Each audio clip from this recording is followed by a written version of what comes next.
Bom, pessoal, continuando aí, o princípio fundamental da hidrostática, também chamada lei de Steve. Então, coloquei uma figura aí e imagina aqui o seguinte: imagina que você tenha um recipiente contendo um determinado líquido, pode ser água aí, que é a base, né? Tudo isso aí que você está vendo no recipiente é apenas um líquido, tá ok? Então imagine que eu tenho aqui um ponto B, né? E esse ponto B ele vai estar numa profundidade H, certo? Ou seja, na região, em relação à região dessa área aqui, vamos supor que nessa área aqui, ó, eu queira calcular a pressão nesse ponto B, tá ok? Qual que é a pressão que o líquido, essa coluna de líquido aí, coluna líquida, vai sofrer, vai exercer sobre essa área? Então o líquido dessa região aqui, seccionado, né, que eu seccionei aí, um cilindro, tem um certo peso, que é a coluna de água, tá ok? E todo o peso de uma coluna de água, né, que faz uma força, faz a força peso sobre uma área, a gente já vai sabendo que ali tem uma variação de pressão. Então esse peso do líquido, atenção, não é o peso do líquido inteiro, tá? Eu só vou medir a pressão ali naquele ponto usando essa área, esse volume aí seccionado que eu coloquei. Então é apenas o peso aí do líquido que está nessa coluna, certo? Acima aí da área. Então essa massa que estou levando aí em consideração não é a massa total do líquido que está aí dentro do recipiente, tá ok? Então só para facilitar aí o raciocínio. Então o peso da coluna líquida está aplicado sobre a área aí dessa região no ponto B.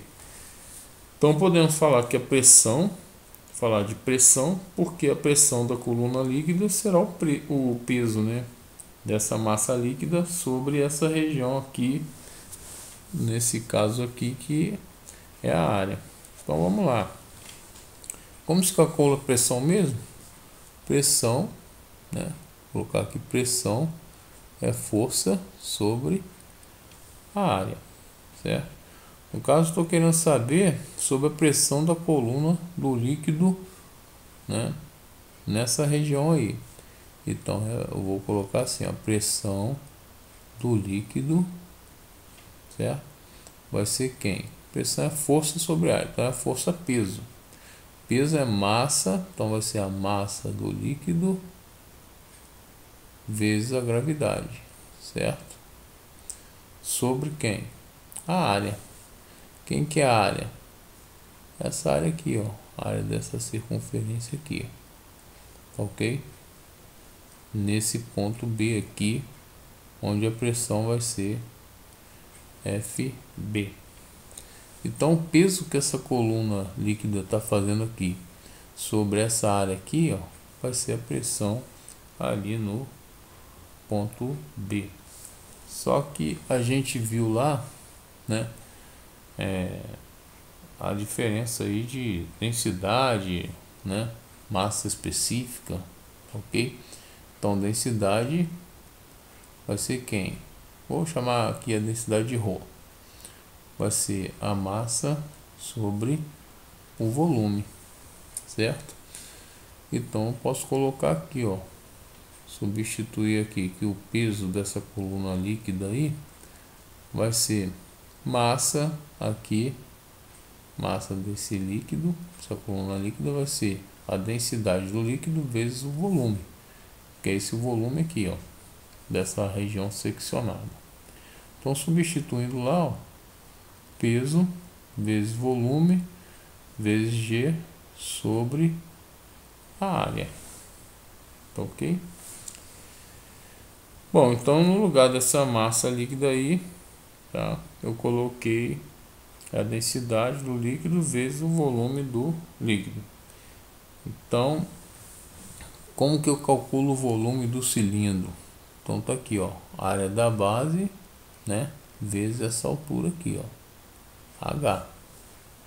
Então eu coloco lá, ó, então a pressão dessa coluna líquida aí vai ser a densidade vezes o volume, vai ser a área da base vezes a altura vezes G sobre A. Essa área é a mesma, então eu simplifico. Então o peso aí da coluna líquida vai ser ρ vezes H vezes G. Esse ρ aqui, ó, é a densidade do líquido, né? Pronto, tá aí, certo? Bem simples a explicação. Então essa pressão da coluna desse líquido será ρgH e independe aí da área de situação, de atuação. Então depende apenas de quem? Do ρ, a densidade, a gravidade, né, que é constante. O ρ também é constante. Então depende da profundidade, né? Depende da gravidade do local, cuja profundidade aí também é H, né? Será sempre esse H aí será sempre em relação à superfície do líquido, tá ok? Agora vamos para uma outra situação, tá? Imagine aí a superfície de um líquido, certo? Tem aí um submarino, essa superfície aí é nível 0, tá? A pressão lá é nível 0. Lógico que tem a pressão atmosférica, né? Então coloquei ali nível 0, nível 1, que é uma profundidade de 10 metros, nível 2, que já é uma profundidade de 20 metros em relação à superfície, e nível 3 é uma profundidade aí de 30 metros em relação à superfície. Então vamos supor também que aqui, ó, né, tenha mais 10 metros e aqui seja o chão, tá ok? Então seria o nível 4, né? Então 40 metros de profundidade, certo? Então vamos calcular a pressão aí em diversos pontos aí desse líquido. Qual que é a unidade de pressão no sistema internacional? Bom, a gente já viu isso daí, né? Que a unidade de pressão, certo? Ela é Pascal, que quer dizer Newton por metro quadrado. A gente viu isso lá no início. Então Pascal, já falei a unidade. A vantagem de você trabalhar aí no SI é que todos, né, estão na mesma grandeza aí do SI, o seu resultado sairá sempre no SI, né? Lógico. Então a altura tem que ser dada em metros, a gravidade em metros por segundo quadrado e a densidade em quilograma por metro quadrado. Então tá aqui, ó, a altura, né, tem que ser dada em metro, certo? O G tem que ser metros por segundo ao quadrado e a densidade, o μ ou ρ, ele vai ter que ser em quilograma por metros cúbicos. Isso aí vai estar tudo no SI. Então cuidado, né? Cuidado que é muito comum aparecer em enunciado aí das questões grama, acho que eu já comentei isso, grama por centímetros cúbicos, que é um sistema mais usual. Então, para você passar para quilograma metros cúbicos, o que você tem que fazer? Multiplicar por 10 elevado a 3, aí vai dar quilograma por metros cúbicos, tá ok? Então vamos calcular a pressão aqui a uma profundidade de 10 atm, né? Eu posso colocar aqui ponto A, vou chamar esse cara aqui, ó, de ponto A, esse aqui de ponto B para facilitar aí o entendimento, esse aqui de ponto C, ó. Para eu calcular a pressão no ponto A, quem é? μGH. Então a pressão no ponto A vai ser a densidade da água, né, que é 10 elevado a 3 kg por metro cúbico. O G é 10 metros por segundo ao quadrado. E a altura ali, ó, deu 10 metros. Então a pressão em A aí vai dar 10 elevado o quê? A 5 newton por metro quadrado, que é a mesma coisa que, deu um rabisco ali, vou apagar aqui, que é a mesma coisa que 10 elevado a 5 Pascal. 10 elevado a 5 Pascal. Tá ok? Então agora eu posso te dizer uma coisa, que 1 vezes 10 elevado a 5 Pascal é o equivalente a 1 atm. Vou colocar lá em cima. 1 vezes 10 elevado a 5 Pascal, ele é o equivalente a uma atmosfera, certo? Então, uma atmosfera é 1 vezes 10 elevado a 5 Pascal. Essa é a relação. Por quê? Significa dizer que quando você desce 10 metros de profundidade na água, a água exerce uma pressão de 1 atm. Correto? Então, água. Só que aí vem uma confusão, né? Que é o seguinte: continua existindo a pressão atmosférica? Sim. Pressão atmosférica tá aqui, ó. Ah, mas quanto vale a pressão atmosférica? 1 atm ao nível do mar. Então tá aqui. Vou explicar por que a confusão. 1 atm, certo? Bom, então a pressão atmosférica ela continua atuando, certo? No nível do mar, a pressão atmosférica vale 1 atm. Então cuidado para você não cair na pegadinha. Qual que é a pressão num ponto de profundidade a 10 metros na água? Então a pressão total ela vai ser de 2 atm, certo? Nesse caso aqui, ó, ela vai ser de 2 atm. Vou colocar aqui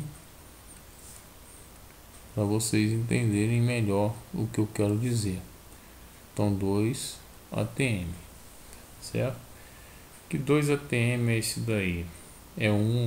Equivale a uma pressão atmosférica, a profundidade de 10 metros, né? Mais 1 atm aí da pressão atmosférica, ou seja, equivale à pressão do líquido a profundidade de 10 metros, que vale 1 atm, que a gente calculou aqui, né? Mais quem? 1 atm lá da pressão atmosférica, tá ok? Aí vai dar 2 atm, certo? Então lembre-se que na água o peso do líquido é só o do líquido. Se você quiser saber a pressão total, você também tem que levar em consideração aí a pressão atmosférica, tá ok? Então isso só serve aí para água, porque vai depender da densidade, né? Então o raciocínio vai servir para as demais profundidades. Por exemplo, qual será a pressão total a 20 metros aí de profundidade? Então você já pode calcular aí 3 atm, né? Então aqui, ó, vai dar 3 atmosfera. E vai ser quem? 2 atm, que é, né, nesse ponto aqui, mais 1 atm da atmosfera. Então a gente não calculou a do ponto B. Então do ponto B vai ser esse daqui, ó, o Mi, que é 10 elevado a 3, não vou colocar a unidade aqui agora não, vezes 10 vezes a profundidade, que vai dar o que? 20. Então a pressão aqui no ponto B, ó, vai dar 2 vezes 10 elevado a quanto? A 5 Pascal. Então por isso que vai dar 2 o que? atm, certo? Então vai ser, ó, 2 atm mais 1 atm lá de cima. Então nesse ponto B aqui vai ser a pressão total. Então No ponto C vai ser de quanto? 4 atm, né? Então o raciocínio vai ser esse daí sempre. Então vai ser os 3 atm mais 1 atm, uma pressão atmosférica. Então a cada 10 metros, né, a pressão ela vai variar 1 atm, tá ok? Cada 10 metros. Então existe uma outra unidade de pressão também, que é o MCA. Vou colocar aqui no canto, ó, o MCA, que normalmente aparece aí em chuveiros elétricos, né? Quando você compra um chuveiro elétrico, aparece lá a pressão em MCA. Então, por exemplo, pressão da água que chega no chuveiro, vamos supor que seja de 30 aqui, ó, 30 MCA. O que quer dizer isso daí? Que equivale a 30 metros de coluna da água, certo? 30 metros da coluna da água é 3 atm de água mais 1 atm da pressão atmosférica, que vai dar o que? 4 atm no total, certo? Então 30 MCA equivale a dizer aí, ó, que é 30 metros da coluna de água. Então 30 metros a gente já calculou aqui, ó, vale 4 atm, certo? Então vai ser os 3 atm mais 1 atm, que vai dar o que? 4 atm, tá ok? Então essa é a pressão total, né? À medida que aumenta a profundidade, a pressão vai aumentando, claro. Então o peso da coluna da água aí só vai aumentando, certo? Então é por isso que à medida que você for aprofundando, né, a pressão aumenta. E um exemplo aí, né, porque as barragens de água elas têm uma região mais espessa a cada vez que vai se aprofundando, tá ok? Então, porque a medida aumenta, né, da pressão, ela vai aumentando, certo? Então esse daí é um exemplo aí da aplicação da lei de Stevens. Bom, no próximo caso aí, nós vamos para um experimento importante aí da ciência chamado experimento de Torricelli. Então, com esse experimento é possível determinar a pressão atmosférica. Então, o que ele fez? Ele pegou um tubo, né? Tá aqui a primeira figura, né? Pegou um tubo, encheu esse tubo aí de mercúrio, lembrando que esse tubo era de 1 metro, ok?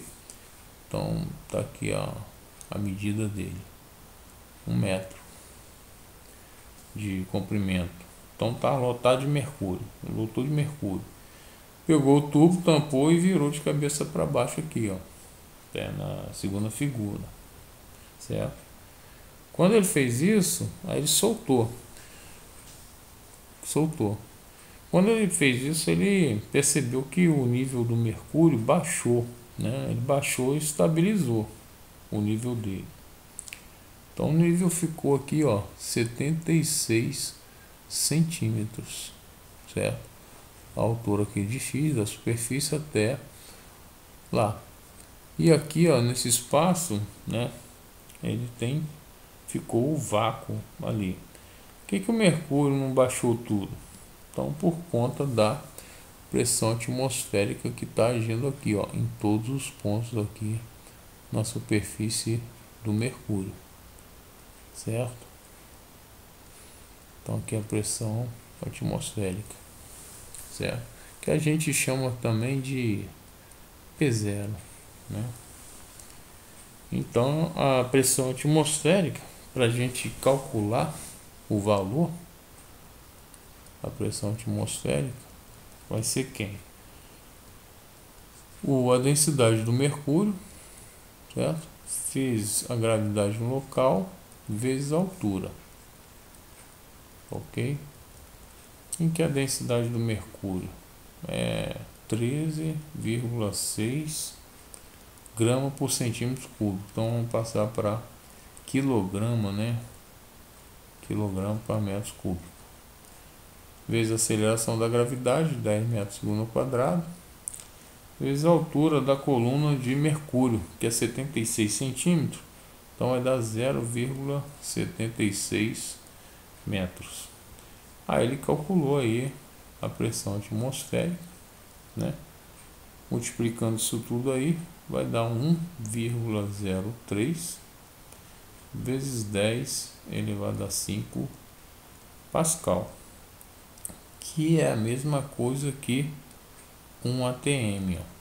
Então um ATM, como eu disse, que eu ia explicar, um ATM equivale a isso daí em Pascal, certo?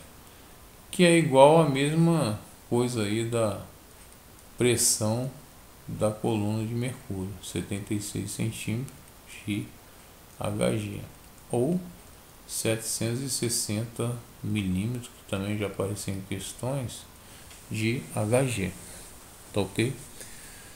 Só que a gente acabou de determinar que a pressão atmosférica de um ATM equivale à pressão de o que? 10 metros da água. Aí isso daí eu já expliquei, né? Então isso aqui também pode ser escrito como sendo aí de 10 MCA, tá? Então um ATM aqui, ó, em MCA vai valer 10 MCA, tá ok? Então tá aí explicadinho, né? Como é que calcula aí a pressão atmosférica, certo? Bom, vamos para outra aplicação, né? Que é os vasos comunicantes, que eu vou falar para frente. Aqui é só uma relação aí entre pressões, né? A pressão aqui em P3 que eu vou falar, certo? Ela vai ser menor que a pressão em P1, isso aqui já caiu em prova também. E a pressão P1 aqui, ó, como está no mesmo nível, sempre quando eu tenho pontos de mesmo nível num líquido em equilíbrio, contidos no mesmo recipiente, eles vão suportar a mesma pressão. Então aqui a relação ficaria o seguinte, ó, P3 é menor que P1, que é igual a P2, certo? Então tá aí a relação de pressão. Aí nisso a gente cai aí nos vasos comunicantes. Então, princípio aí dos vasos comunicantes: quando dois líquidos que não se misturam, são immiscíveis, né? Como está vendo aí na primeira figura, a densidade de D2 é maior que a densidade de D1. Então, quando esses dois líquidos aqui, água e óleo, por exemplo, não se misturam, são colocados no mesmo recipiente, ele se dispõe de tal modo que o líquido maior, de densidade maior, né, sempre vai ocupar a parte de baixo, D2 aqui, e o de menor densidade vai ocupar a parte de cima. E a superfície de separação entre eles, ó, sempre vai ser o que? Horizontal. Tá ok? Superfície de separação. Então na outra figura a gente tem um equilíbrio de líquidos immiscíveis também, né? A densidade de D2 aqui, ó, também vai ser maior que a densidade D1, certo? E consertar aqui, D2 vai ser maior que D1. Então na figura a gente tem aí os pontos A e B, ó, vão estar no mesmo nível, né? Já que eles estão no mesmo nível, a pressão aqui, ó, de PA vai ser igual à pressão de PB, certo? Como que eu calculo a pressão de PA? Aqui, ó, como o tubo está aberto, eu tenho a pressão atmosférica que eu vou chamar de P0, certo? Então, pessoal, presta atenção nisso daqui, que isso aqui vai ser cobrado. Então, eu vou ter a pressão total aqui no ponto A, vai ser a pressão atmosférica, que eu tenho que levar em consideração que o tubo está aberto, mais μ1 H1G. Isso aqui é igual a PB. vai ser quem? Pressão atmosférica, lá está aberto também, né? Mais quem? Mi2 H2G. P0 menos P0 vai dar 0. O G aqui, ó, é produto, né? Simplifica. Então ficou Mi1H1 é igual a Mi2H2. Ok? Então isso daí é uma consequência aí do teorema de Stevens, tá? Vou resolver exercício no final. Então eu encerro aqui essa parte aí dos vasos, da aplicação dos vasos comunicantes, e falando aí do teorema de Stevens, tá ok? Até o próximo vídeo então.